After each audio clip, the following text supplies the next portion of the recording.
This is objective 3, lab 5. Turn this off.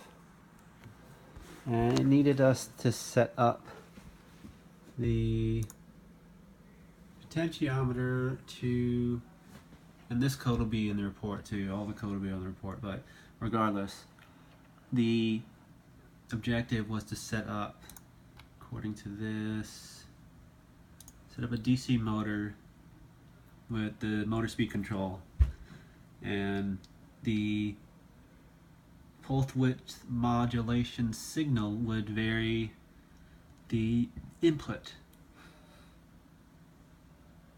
No, I'm sorry, the PWM signal will depend on the pot input. So it says right here we have our pot value set to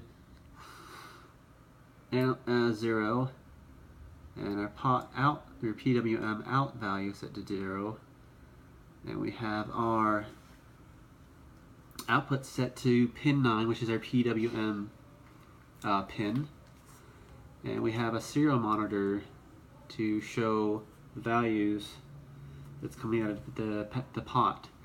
So the way we have it set up is you read the values, depending upon the values you output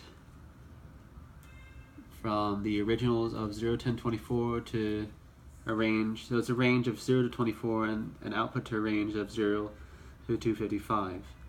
And it outputs that value 0 to 255 onto the pin 9, which is your PWM out value. So if we turn on serial monitor, you can see it's displaying 0 right now. And when we turn up the pot, it will display different levels. And once you get past a certain number, it starts up the motor. And this is much fine and much better speed control compared to just the straight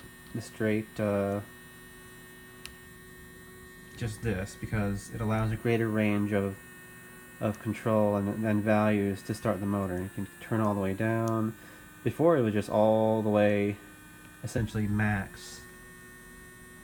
Now you have a finer control of speed control. But just like before, it needs a certain value, but the value is less right now compared to what it was before. The value is less to start the motor. So you can hear it trying to start. Now the value right now on the screen is like 300. So it's a much better value to start up the motor. That's 3. That's objective 3.